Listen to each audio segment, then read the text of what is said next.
الحمد لله رب العالمين،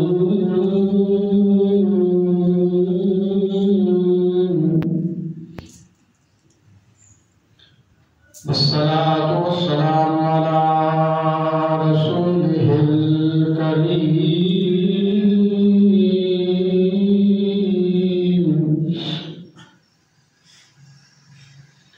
وعلى آله وأصحابه وأهل بيته وأزواجه وأولياء ملته وعلماء أهل سنته أجمعين. أما بعد فأعوذ بالله من الشيطان الرجيم. بسم الله الرحمن الرحيم.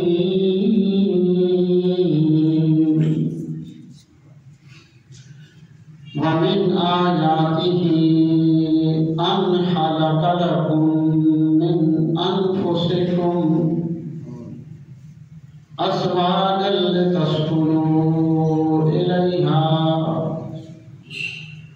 وجعل بينكم مودة ورحمة إن في ذلك لآيات لقوم يتفكرون. صدق الله العظيم وصدق رسوله النبي الكريم الأمين.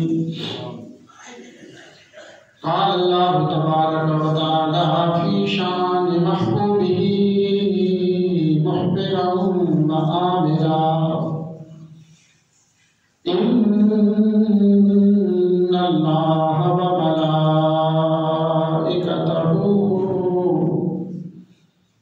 يصلون على النبي يا أيها الذين آمنوا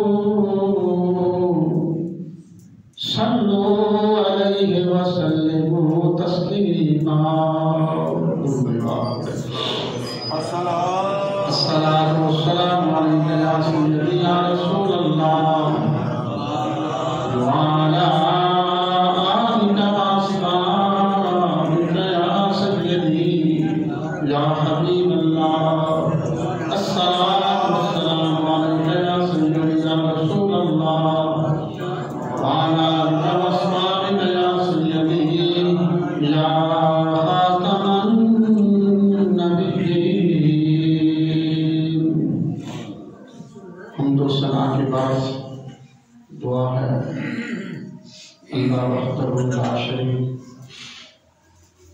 جمعۃ المبارک کی اس عبادت کو، خطبے کو، دعا کو قبول فرمائے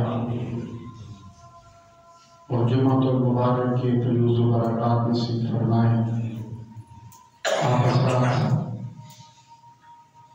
جو پہلی اذان کے ساتھ ہی اپنی کریم پروردگار عالم کے حضور حاضر ہیں، مالک الملک اسی طرح نمازوں میں، مذہبی معاملات میں اپنے دربار قدس پہ بنا میں حاضری کے لیے سب سے پہلے، سب سے آگے آنا رہنا نصیب فرمائے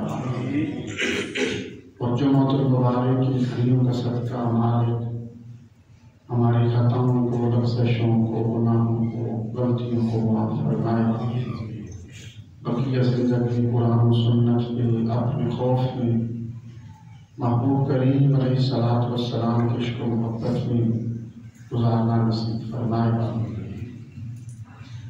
آج کے جمعۃ المبارک کے سرور پرور اور نور عظیم الشان اجتماع میں 21ویں سپارہ سورۃ روم کی آیت نمبر 20 تلاوت کی گئی ہے.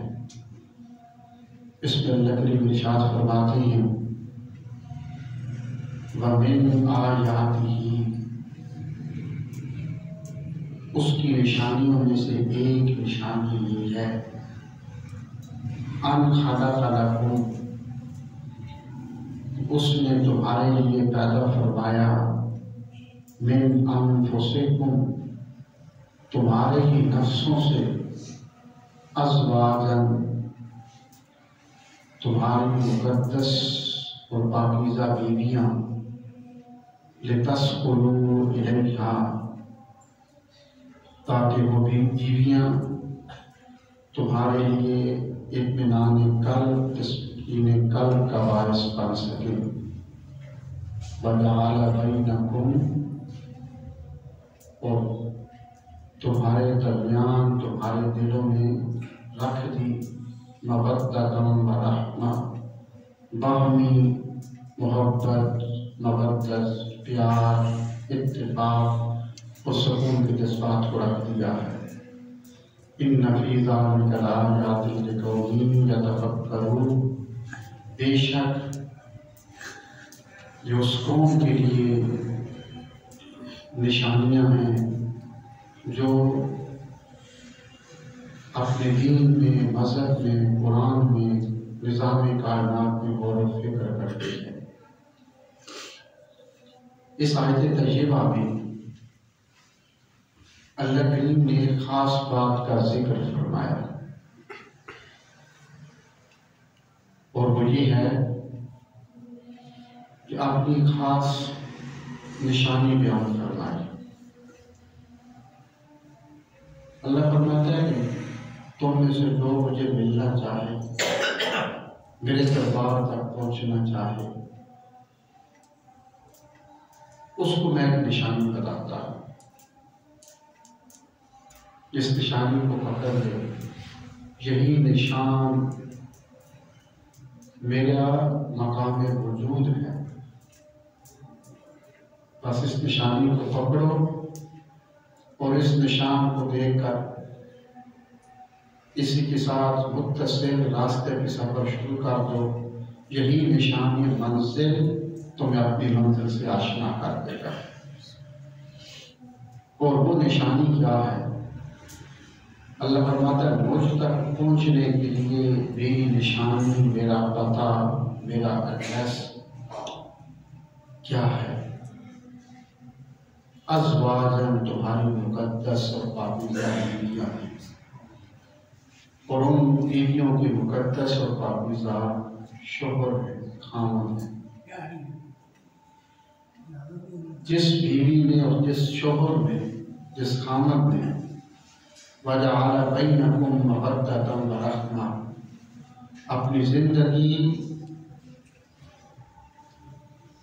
کے اس نئے سفر کی بنیاد، نئے بندھن کی بنیاد مَوَدَّةً وَرَحْمَةً، باہمی پیار اور محبت، اتفاق، سکون اور محبت اور رضا الہی کے رکھی۔ اللہ کریم فرماتا ہے پھر، اور اسی بندھن میں ساری زندگی باندھ کر گزار دی، ان کے اور رب کے درمیان سے حجابات اور پردے ہٹ جاتے ہیں، اور اللہ کریم پھر ان کو اپنا دیدار اور اپنے دربار کی رسائی حاصل کرواتا ہے۔ تو کتنی پیاری بات فرمائی اس آیت طیبہ میں کہ مجھ تک پہنچنا ہے تو پہنچنے کے لیے میری نشانی ہے تمہاری پاکیزہ بیویاں، اور بیویوں کو حکم دیا کہ تمہیں اگر پہنچنا ہے تو خواتین اسلام کو حکم دیا گیا ہے کہ ان کے لیے ان کے مقدس اور پاکیزہ شوہر ہے۔ اگر یہ حق ادا کرتے رہے تو اللہ کریم کے دربار تک یہ پہنچ جائے گی۔ قرآن کریم میں اللہ کریم نے کھل کر امت مسلمہ کی لوگوں کی رہنمائی کے لیے احکامات ذکر فرمایا۔ دوسرے سوال میں فرمایا کہ ہن لباس لکم وانتم لباس لہن، عورت مرد کا لباس ہے، وانتم لباس لہن، اور مرد عورت کا لباس ہے۔ ایک عورت کو اللہ نے فرمایا ہن لباس لکم، بیوی اپنے خامد کا لباس ہے، وانتم لباس لہن، اور جو خامد ہیں شوہر ہیں وہ اپنی بیویوں کا لباس ہے۔ تو یہ کیوں فرمایا؟ عورت مرد کا لباس، مرد عورت کا لباس، تو لباس کا ذکر کیوں فرمایا؟ اللہ کریم نے آیات میں سے بار میں فرمایا یا بنی آدم قد انزلنا علیکم لباسا، اے بنی آدم ہم نے اپنی خاص پسندیدہ چیزوں میں سے ایک چیز تمہیں عطا فرمائی ہے، وہ کیا ہے؟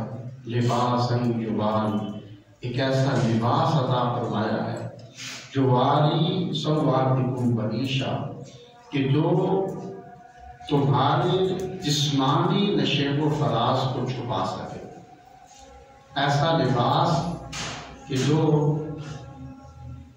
تمہارے جسم کی وجود کی پوشیدہ چیزوں کو چھپا سکے، جسم کی وہ باتیں، وہ چیزیں، وہ راز جو تم دوسروں کے سامنے ظاہر نہیں کرنا چاہتے، اس کو چھپانے کے لیے ایک پردہ عطا فرمایا کہ لباس یواری سواتکم بریشا، اور وہ لباس ہے پہن لو تو یہ تمہارے جسمانی رازوں کو، پوشیدہ باتوں کو چھپا لے گا۔ انسان کا جتنا بھی لباس مقدس ہو، پاکیزہ ہو، اس میں سادگی ہو، صاف ستھرا ہو، نفیس ہو، اتنا ہی انسان کی شخصیت میں نکھار پیدا کرتا ہے۔ عمدہ لباس انسان کی شخصیت میں روب و جلال، روب و دبدبہ، اس کی شخصیت کو نکھارتا ہے جتنا اچھا لباس ہوتا ہے۔ اور انسان کی وہ چیزیں، جسم کی وہ باتیں جو انسان دوسروں کے سامنے اگر ظاہر ہو جائیں تو شرمندگی محسوس کرتا ہے، اس کا ساتھ شرم سے جھک جاتا ہے۔ ان ساری جسم کے رازوں کو، انسانی چھپانے والی ساری چیزوں کو ایک لباس، ایک کپڑا، ایک پردہ وہ چھپا لیتا ہے۔ اللہ فرماتا ہے کہ یہ میری خاص نعمتوں میں سے بنی آدم کے لیے قد انزلنا علیکم لباس، بنی آدم کے لیے، نوع انسانی کے لیے ایک میری نعمت ہے۔ پسندیدہ چیزوں میں سے ایک چیز کیا ہے؟ لباس ہے۔ اللہ تعالیٰ کو سب سے زیادہ طہارت پسند ہے، پاکیزگی پسند ہے۔ آپ اسی دوسرے سپارے کی آیت طیبہ پڑھیں، اس میں اللہ فرماتا ہے ان اللہ یحب التوابین ویحب المتطہرین، اللہ کریم توبہ کرنے والوں کو اور طہارت اور پاکیزگی اختیار کرنے والوں کو پسند فرماتا ہے۔ یہ آیت طیبہ اہل قباء کے بارے میں نازل ہوئی تھی، اور ان کے بارے میں پھر اس کے شان نزول تھا۔ اس کی تفسیر میں لکھا کہ اہل قباء کے بارے میں یہ کیوں نازل ہوئی؟ جو مدینہ طیبہ کے ساتھ اہل قباء محلے کے لوگ تھے، ان کا سب سے پہلے ایک معمول تھا، کچھ لوگ پتھروں کے ساتھ طہارت حاصل کیا کرتے تھے، نجاست حاصل کیا کرتے تھے، لیکن اہل قباء مدینہ طیبہ کے جو لوگ تھے، یہ سب سے پہلے پتھروں کے ساتھ پانی کا استعمال کرتے تھے، اور دور و بازار سے فارغ ہونے کے بعد پانی کے ساتھ، جیسے ہم استنجا کرتے ہیں، یہ پانی کے ساتھ پاکیزگی حاصل کیا کرتے تھے۔ یہ ان کی ادا اللہ کریم کو اتنی پسند آئی کہ ان کی شان میں آیت طیبہ نازل فرماتی اہل قباء کے بارے میں کہ تمہارا پانی کے ساتھ پاکیزگی اختیار کرنا، نجاست کو صاف کرنا، شرمگاہوں کو دھونا، یہ اللہ کریم کو سب سے زیادہ پسند ہے، اور ان کی شان میں اللہ کریم نے آیت طیبہ نازل فرمائی۔ ایک عیسائی تھا، دھوبی تھا، میں پڑھ رہا تھا، وہ جب کپڑے لوگوں کے واش کرتا، کپڑے صاف کرتا ہوتا، اس میں مسلمانوں کے کپڑے بھی ہوتے، غیر مسلموں کے بھی ہوتے، تو وہ مسلمانوں کے کپڑے دھونے کی وجہ سے اس نے اسلام اختیار کر لیا مسلمانوں کا۔ کسی نے کہا کہ کیوں، اس میں ایسی کون سی بات ہے؟ اس نے کہا جو غیر مسلموں کے کپڑے میرے پاس آتے تھے میں ان کو دھوتا تو ان پہ نجاست لگی ہوتی تھی، اور جس مسلمان کا بھی کپڑا میرے پاس دھونے کے لیے وہ آتے ان کے کپڑے صاف ہوتے تھے۔ تو میں نے کہا کہ تمہارے کپڑے صاف کیوں ہوتے ہیں؟ تو مسلمانوں نے بتایا کہ ہم پاکیزگی طہارت پانی سے کرتے ہیں، اپنی نجاست کو پانی سے صاف کرتے ہیں۔ تو میں نے کہا کہ اتنا اچھا مذہب ہے تو میں اس کو اختیار کیا کرتا، بس یہی سبب، یہی بات اس کے اسلام قبول کرنے کا سبب ہے۔ اللہ کریم کو سب سے، کیونکہ وہ خود پاک ہے، اس کو پاکیزگی سب سے زیادہ پسند ہے۔ انسان جب رات کو سوتا ہے، ایک شرعی مسئلہ ہے، ایک انسان کا ایک وجود ہے جسمانی، ایک گزر ہے، ایک خاصا انسان کو رات کو شیطان حملہ ہوا، اس کے احترام میں گیا تو جتنی دیر تک وہ غسل نہیں کرتا اتنی دیر تک زمین و آسمان اس پہ لعنت بھیجتے رہتے ہیں۔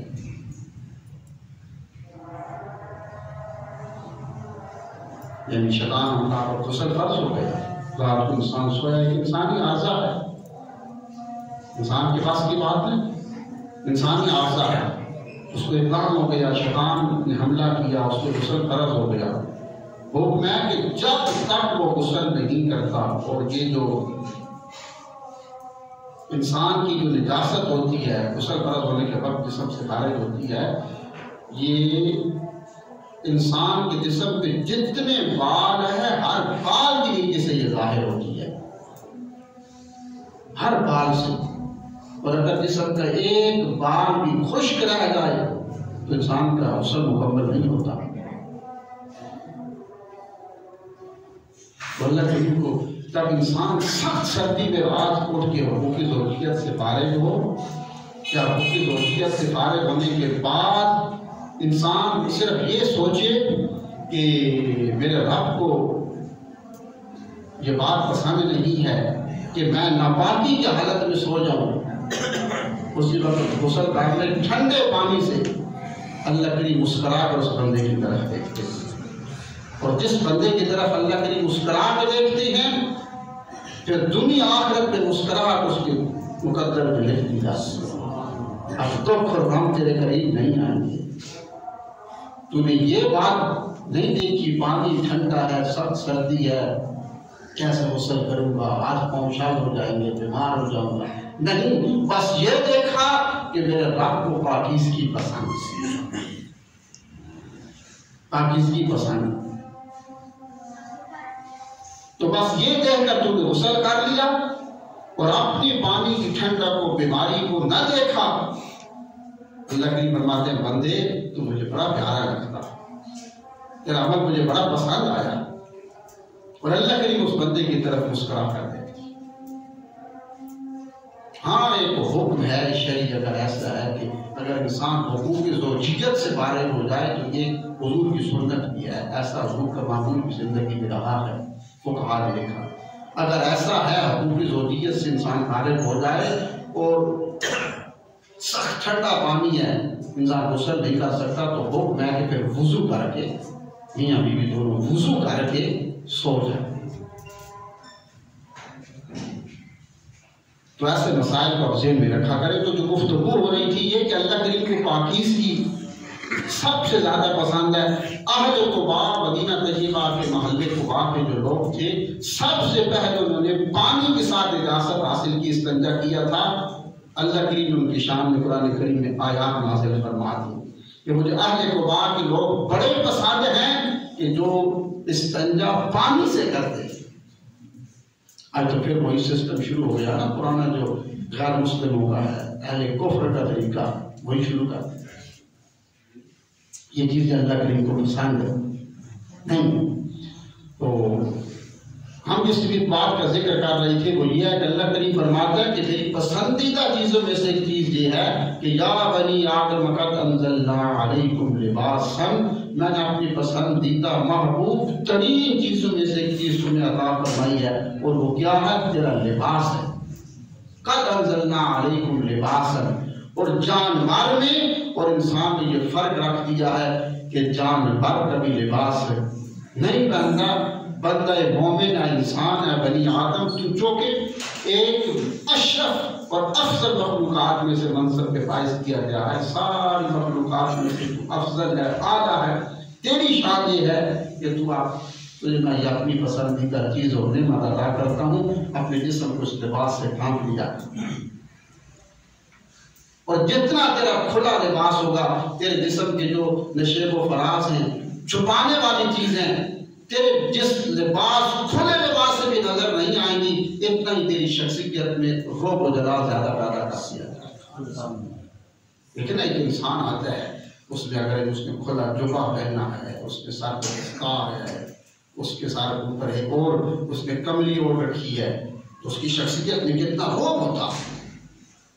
اور جو ایک پینٹ شرٹ پہنتے ہیں آپ ان کو بھی دیکھیں، میرا تنقید مقصد نہیں ہے، مقصد یہ ہے کہ اللہ کی فرماتا ہے بندے جب میرے دربار میں ہے، اس طریقے سے آیا کر، دیکھا کر کہ رب کو میری کون سی باتیں پسند ہیں، وہ کس بات کو پسند کرتا ہے اور کس بات کو پسند نہیں کرتا۔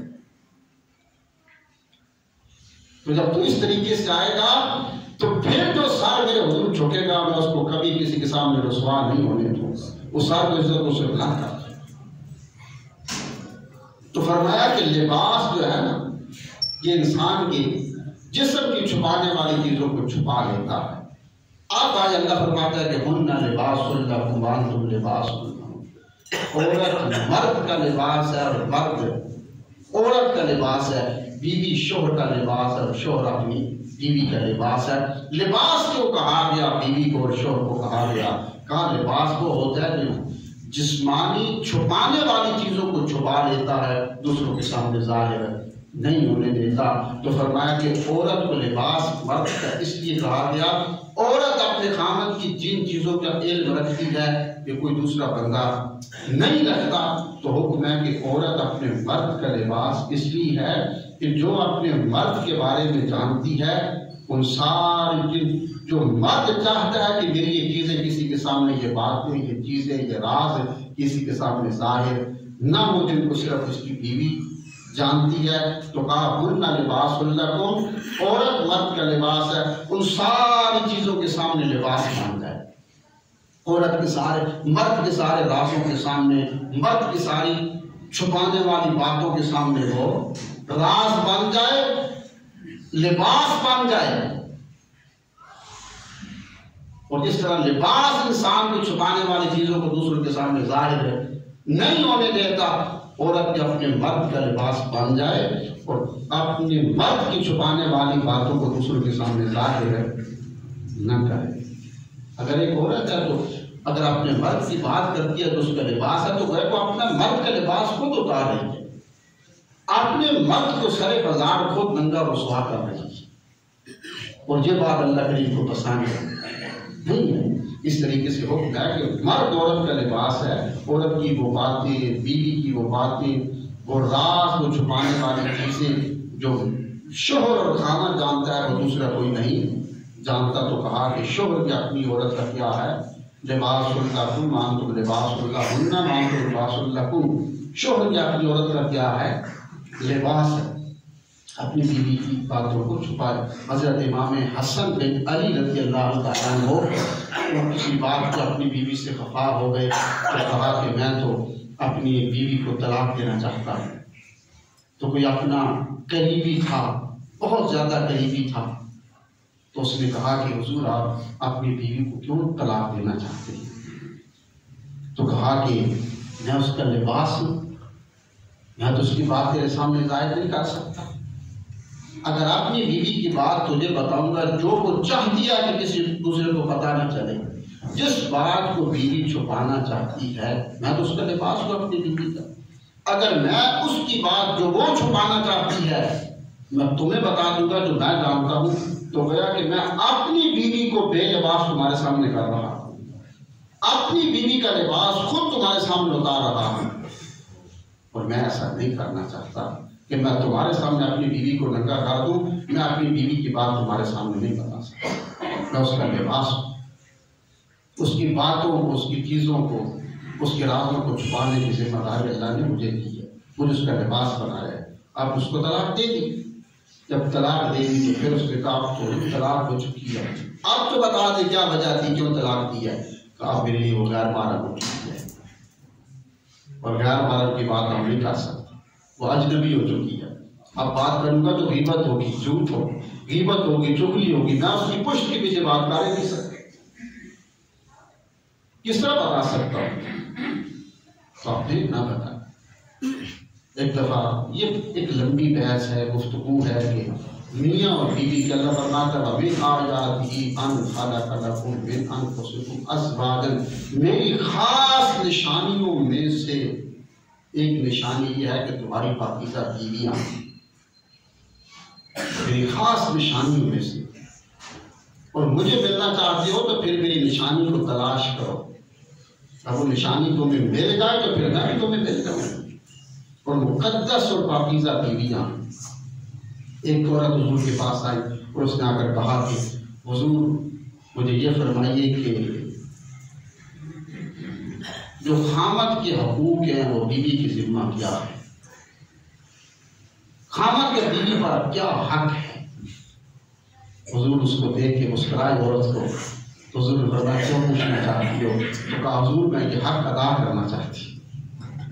تو حضور نے فرمایا کہ خامد کے جو بیوی پہ حقوق ہیں وہ یہ ہیں کہ اگر خامد کا جسم ٹکڑے ٹکڑے پڑا ہو، اس سے خون رس رہا ہو، اس کا جسم پیپ سے بھر جائے، اور بیوی اپنے ہونٹوں کے ساتھ، منہ کے ساتھ اپنے خامد کا جو خون اس کے جسم سے رس رہا ہے، نکل رہا ہے، اپنے ہونٹوں سے چوس چوس کر صاف کرتی رہے، اس کے جسم کی پیپ جو نکل رہی ہے، زخموں سے بھری ہوئی پیپ ہے، اگر بیوی وہ اپنے ہونٹوں سے چوس چوس کر وہ پیپ صاف کرتی رہے، اپنے ہونٹوں سے چوس چوس کر وہ زخم صاف کرتی رہے، پھر بھی اپنے خامد کے ایک حق بھی ادا نہیں کر سکتی، باقی حقوق تو پیچھے پڑے۔ اتنا خامد کا بیوی پر حق ہے۔ اگر اپنے ہونٹوں کے ساتھ، منہ کے ساتھ اپنے خامد کے زخموں کو صاف کرتی رہے، چوستی رہے اس کی پیپ کو، اس کے خون کو، اس کے زخموں کو، پھر بھی اپنے خامد کا حق ادا نہیں کر سکتی۔